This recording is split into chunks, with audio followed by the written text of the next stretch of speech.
have done a year in review post every year in my business except for in 2021. Why? Well, because honestly, I did not have the best year. I didn't much like working in my business in 2021, and we also had 7 months of lockdown. So by the end of the year, I was pretty ready to just leave it all in the rearview mirror and focus my efforts forwards. I'll just give you the SparkNotes version of 2021 now, seeing that I never recapped it. We had more problems kind of out of left field in my business than ever before. Marketing and sales strategies that had worked beautifully for years suddenly weren't working anymore. And there was a lot of changes which we had no control over, which greatly affected our business, and for the first year ever, I did not grow in my business. I had almost the exact same revenue in 2021 as I did in 2020. We also had balls dropped within my team a lot more than usual, and I spent the year kind of looking backwards and catching balls instead of looking forwards at where we were supposed to be going. I definitely felt super stressed and frustrated for honestly most of the year. And again, I could also imagine that 7 months of lockdown probably didn't really help, seeing the fact that I pretty much only had myself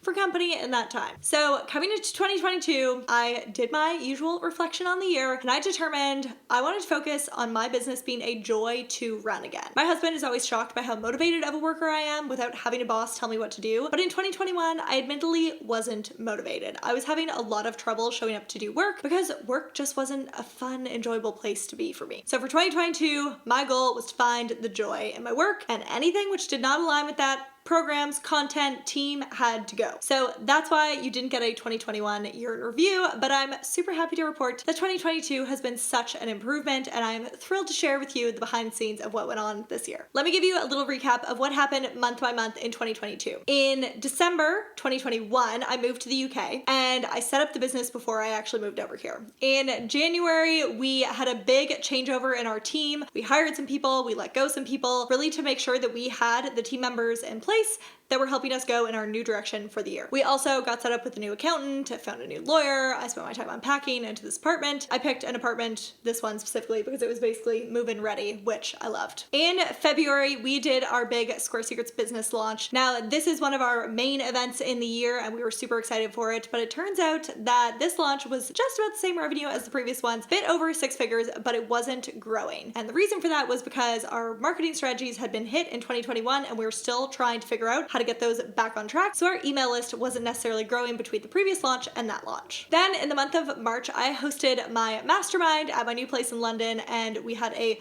wonderful time. There was a lot of tears, there was a lot of chat about business, there was a lot of afternoon tea, and there was also a lot of me learning, again, the lesson of you need to find things that bring you joy in your business, because if you don't, you're not going to want to run the thing. Which led me to decide I was finally going to do the thing which I wanted to do, and that was to start talking about course creation and course launching, seeing that I've done this for so many years and really wanted to talk about a new topic. I had debated whether or not I should do this or if I should just stick to my niche and stick to the thing which I know, but I determined that more important than that, even if it causes a little bit of confusion with my audience, that's okay, because again, it's all about running a business which brings you joy, and if you work for yourself, still having the motivation to show up to work. And if you're not excited about your topic and you can't therefore show up to talk about the thing, that doesn't really help anyone. In the month of April, I had my first moment of absolute panic when my husband and I were at a movie. I realized that our evergreen revenue had been down for a little while because of our hits to our marketing strategies in 2021, which again, we were still working on fixing. And then I realized that our payment plans from a launch quite a few months prior would be ending soon, and that's when I realized I really needed to do something to make up for lost evergreen revenue in the next following couple months. I then brought over my longest serving team member over to London, and we had such a lovely time just getting to know each other, hanging out. I'd wanted to do a team retreat for a really long time, but pandemic happened right when I was actually gonna go plan that thing. And so finally we had her over. We had a fabulous time exploring London. And in this time, we also replanned our launches for the year. So again, taking into account, I knew our evergreen revenue was down, needed to run something to make up for that lost revenue until we could get our traffic back. And so therefore we planned out a bunch of mini sales. There was again more changes in the team, so we redefined roles. And I also had my first of many international weddings in the month of April. In the month of May, I created content for and served the new members of my Course Launch Collective. That is a coaching program all about launching an online course. We also had one of our team members fully focused on getting our affiliate program running. This is something that we knew we were going to be doing in October. We were spending months and months and months on this. So we started pitching to affiliates and then doing one-to-one calls with affiliates. I was on most of those calls to onboard and welcome our new affiliates as well. And then in May came wedding number 2, a wedding which I was a bridesmaid in abroad. So again, that meant more trips away from London. You're about to see a theme in this year. It's moving to London and not being in London that much. In June, we started implementing what I call our email only sales. This was again in an effort to make up for our lost evergreen revenue. We had some fantastic success with that. We actually did $20,000 in sales in 7 days on a $35 product. I'll again link a video up here for you on that one if you want to check that out. June was also the month that I took over this YouTube channel from one of my team members. So one of my team members had been really heading up running the content in my business for quite a few years, but we decided that we wanted to make a switch. I genuinely love content creation and it just wasn't in her capacity anymore to be doing it. So we decided, perfect, I was going to take over on the content creation front. It definitely felt like a lot to figure out how to again be producing myself 2 pieces of content every single week, but I genuinely love doing this so much in my business. And again, finding the things that bring you joy is what I was going for this year. So I took back over the YouTube channel and all my content and basically made it my own again. In July, I had my 3rd wedding abroad of the year. So again, was not in London. I got a crazy sickness just the day before this wedding. At this wedding, I started feeling awful. And then I went out from work for 2 weeks straight. Now, I should clarify, since I started my business, I've not taken a single sick day. And that's not because I'm a hero, it's because I just don't get sick. And so being flat out for 2 weeks was just the craziest thing, but it is what it is. I then managed to file my taxes, continued creating content for this channel, and also served the members of my Course Launch Collective program. Now, I should make mention that I learned something in running this program, and that is that running an online course and running a coaching program are 2 very different things in the amount of time that it actually takes you to manage the thing. With the coaching program, I was loving having direct one-to-one interaction with my students because in my course I don't get that so much, but it was also definitely a learning curve in terms of how you manage your time to be able to serve that many people in such an intimate capacity, be reviewing their work, be producing new content and everything. It was definitely a lot in the month of July. In August, the weddings continued. I went back to Canada for the 2nd time that summer and then had 2 weeks vacation in between 2 of my best friends' weddings. Now from here on out, in terms of weddings, I think I had enough weddings. So from this point onwards, I had another wedding invite in August and a few more in the fall, and I just stopped going to all of them because I realized I was never actually in London anymore and I really needed to prioritize being here and getting work done, as well as going to all my friends' weddings. On my 2-week vacation, I admittedly spent a lot of time on YouTube. We did a little road trip through Canada. That was wonderful. But the thing which I was actually the most stoked on was just finding a lot of YouTubers who I personally really liked, who are having really interesting, intelligent conversations in their channels, and also got obsessed about YouTube gear and like gimbals.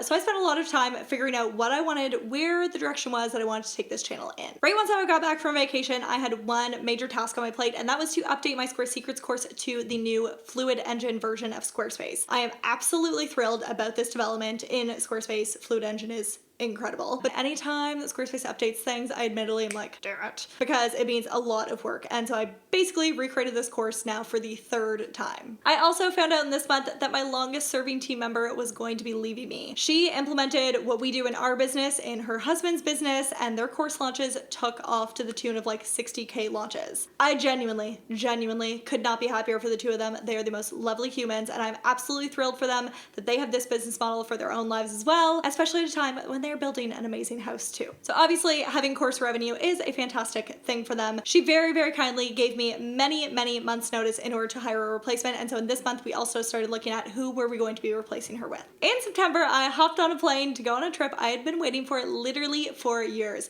That was going to Necker Island to meet Richard Branson. I filmed a little room tour. If you want that, you can find that up above. I also filmed a little overview of all the lessons which I had from going to Necker Island. You can also find that up here if you want to check those videos out too. In September, we had another launch of my course launch collective. And then really what we were focusing on was preparing for our Square Secrets business launch. So again, all summer, basically since the spring, we'd really been working on creating this affiliate program behind the scenes. One of my team members was working on it. And so September was when we started going into like the pre-launch phase for this affiliate launch. That meant that I had about 12 zillion phone calls in my evening because I'm in Europe. And as much as I don't love having to do calls at 9 p.m. like multiple nights in the week, it was really exciting to see that we had so many affiliates who were so gung-ho on promoting our course. Now, September was, however, a little bit stressful. Once I came back from Necker, I took a look at our numbers for the first time in a little while and realized we haven't sold as much. From the fact that I was so distracted going to all of my weddings and being abroad for so long, we hadn't actually run a launch in quite a few months, which meant when I looked at my bank account, it was a little bit less healthy than it normally is. I thankfully had a wonderful therapist, cannot recommend therapists enough, who kind of accurately said, I think your business is destroying your mental health, to which I was like, yeah, I think that's a real thing. But thankfully, working with a therapist really helped me get through that. And the other thing which helped stop feeling the levels of stress was to, again, be focusing on my work and not having my life be taking over running the show and traveling constantly. In September, we also unfortunately had to switch bookkeepers and accountants. We had loved the people we were working with in the past, but something had changed with their licensing. They couldn't serve us anymore. And so we had to make a switch with that. And anytime, if you've run a business, you know that making switches like this or making any team switches just takes a lot of time and effort. Now, October was a month that I've been waiting for all year. It was the one that we were the most looking forward to. It is something that we have been literally building towards with this affiliate program for months. We had a team member just fully focused on this, and that just took so much time and capacity in the background of our business, but it was something that we were really looking forward to, and turns out our little gamble there paid off. We did $200,000 in course sales in an hour of that launch and $400,000 in total. I also had to unfortunately skip a few more weddings because did not really have the capacity to be going to those. In November, we ran a Black Friday sale for the first time in a long time. We sold my Scaled Content Strategy course on Black Friday pricing. And again, the month was filled with a lot of YouTube filming. And December, as I am recording this, I am doing more YouTube filming, getting ahead. I'm taking a few weeks off for Christmas, so I need to make sure that I've batched far enough in advance to make sure that content still keeps coming out on this channel even as I'm off. And then of course, the other thing which I'm doing this month is planning for next year. I learned so many things from this past year that I would and would not do again in the future, and I'm making our game plan of what exactly is going to be happening all of next year. Next, I want to talk about marketing. I always like to recap what went well and what didn't go well in our marketing front in our business. The first thing that we did this year was that we moved our blog off of Squarespace. Yes, I know. Wait for me to explain. In 2021, you know how I said that there was like these random out of left field changes that just kept hitting our business, it felt like? Well, one of them was that our blog traffic took a serious hit, and we did not know what it was or why it happened or what we could do to get our blog traffic back. So we moved our blog off of Squarespace, we moved over to a Show It website and a WordPress blog, and left it there for a few months and realized it made literally no difference. Our traffic was the same when our hundreds of blog posts were on Squarespace, and the traffic was the same when our hundreds of blog posts were on a Show It website and WordPress blog, which I think is beautiful that I actually had to test this experiment in a way, because what it does is it finally gives proof to the whole Squarespace sucks for SEO thing. When I moved it to a different platform, it was the exact same traffic as before. So clearly where the website was or where the blog was hosted didn't actually make a difference to the SEO and the traffic. Now, we're still not exactly sure, to be honest, what exactly happened in 2021 and the reason that the blog traffic took a hit in the first place. We looked into some Google Trends. We were trying to figure out, was it something that we were doing or the content we were producing or the trends going on the internet? We honestly still haven't figured out the actual result. But what we did figure out and finally prove was that where your blog is doesn't seem to make a big difference for the actual traffic to it. The next thing that happened on our marketing front was me taking over this YouTube channel instead of it basically being managed by one of my team members. And when we took it over and when I went on vacation and when I got so stoked on YouTube, I decided to really get into researching and figuring out what exactly we could be doing to really grow this channel. Now, previously what we had been doing made logical sense to us. We took our blog strategy, we did it on YouTube. But it turns out there's actually a lot of YouTube specific strategy and a lot of data, this is very helpful, that you can get inside of YouTube that you can't get on a blog. So we're still in the process right now of implementing all the things that we're learning, and of course we're taking courses on YouTube Anytime I want to learn how to do something in my business, I go find the expert, I take a course on that thing. That's the way which I learn and implement things in my business. So there's still much more that we have to do on the YouTube channel, but generally I feel like I've really found something which I'm super excited and stoked on building, and that is just such a joy. Again, coming back to 2021, there was not so many things in my business that I was stoked on, and this year, building this channel has been such a joy for me. And then of course, the fourth thing that we did in the marketing area was our affiliate program, which absolutely smashed it. We are stoked on the results, and that is definitely something that we're gonna be doing into the new year. Next, let's talk about the feelings in the business. This year was so much better than 2021. I felt like I was in a solid place, my team was in a solid place. I no longer felt like I was just running around catching 10 balls, which were constantly dropping. I genuinely absolutely love the humans that I'm working with, and I'm also loving my work again. Also because, again, finding things in my business which bring me joy has been a focus of the past year, and it's definitely worked. But I don't want to paint it all sunshine and roses. There was definitely a good amount of anxiety this past year. When I look back at my planning on this year, when exactly we placed launches and which launches we were doing and everything, I totally realized like, you did not plan that very well. It was definitely a struggle to try to figure out how to fit in all these launches when I'm going to a bajillion weddings abroad. So that was a bit of a challenge, but next year I only have 2 wedding invites, and that's fantastic. The other feeling which I had this year was one of relief, because we had spent like 6 months pouring so much time and effort into setting up a really legitimate affiliate program, and there was just relief when it worked, and also just excitement that it worked, because it was definitely a gamble. There was all these marketing strategies last year at the beginning of the year when I was trying to decide like, what's the thing that we're really going to be focusing on and really going to be doing to turn around our marketing from these outside hits that we've had in the past. And it was a gamble to try to pick this and to put so much time and effort into it. But again, it was such a fantastic feeling when it did pay it off, and I realized I made the right decision. So that was a fabulous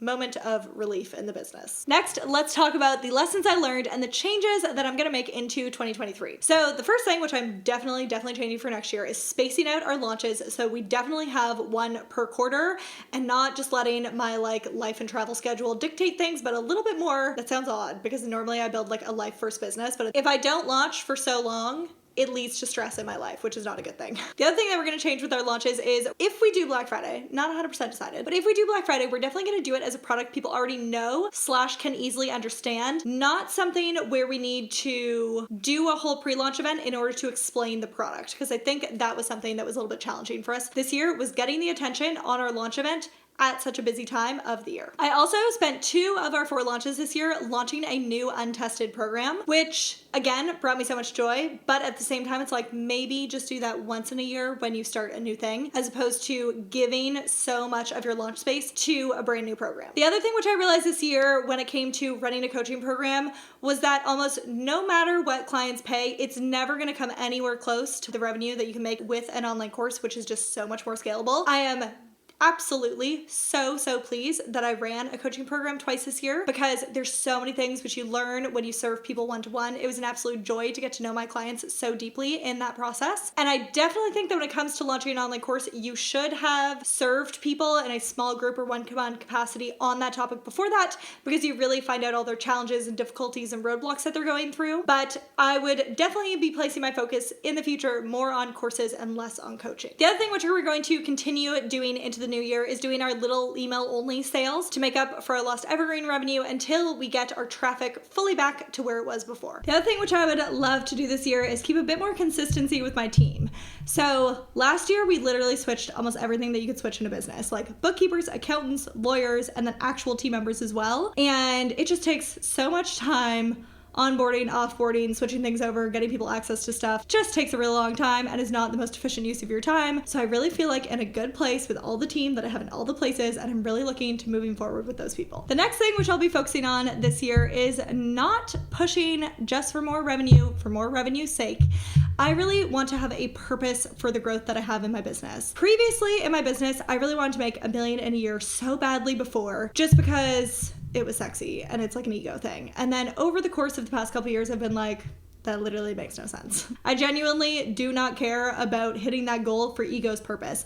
If when I go do my annual planning, it happens to be that the million is the thing, which makes sense for another reason other than just making $1 million in a year, then I will totally be going for that. But I'm definitely not in it anymore just for the ego trip. I'm in this now for running a fun business, which I enjoy running, changing the lives of students, and truly making a workplace that my team loves working in. I definitely want to go for a slight little bit more growth because I do really want to take my team on a fantastic trip together. And we're not quite at the revenue goal to do that yet, but I hope to make that happen next year. The next thing which I want to do in the new year is to plan in actual vacations once a quarter. So my husband used to be a teacher, meaning that he had vacations at set times. And so therefore when he was off, I kind of felt like, oh, well, I want to be off too. So I would just automatically have someone who kind of like encouraged me to take time off work. Whereas without him this year having his set vacation time because he wasn't in his teaching job anymore, we just didn't really take vacation / all of our international weddings just ended up like taking up our time and vacation budget. And so there wasn't any like proper relaxation away from everything trips that we took this year. And I would really love to have that in the new year. The next thing, which I'm really hoping for not just hoping for, planning for in the new year is actually being in London. I joined a field hockey team and found an amazing horseback riding place and tennis lessons. And I would like to actually be there for my teams and actually attend things which I have signed up for, as opposed to constantly being gone. I haven't actually done the full calculation on how many days I was here, but it was not as many as I would have liked it to have been. And it also made filming stuff like this very complicated when you're constantly on a plane. So yeah, that was 2022. The highlight was definitely the 200K in an hour. If you want the full behind the scenes look at that overnight success, spoiler alert, it took almost a full year to make that happen, then definitely watch this video next where I'll share with you all the juicy details and behind the scenes of how exactly we managed to pull off that launch.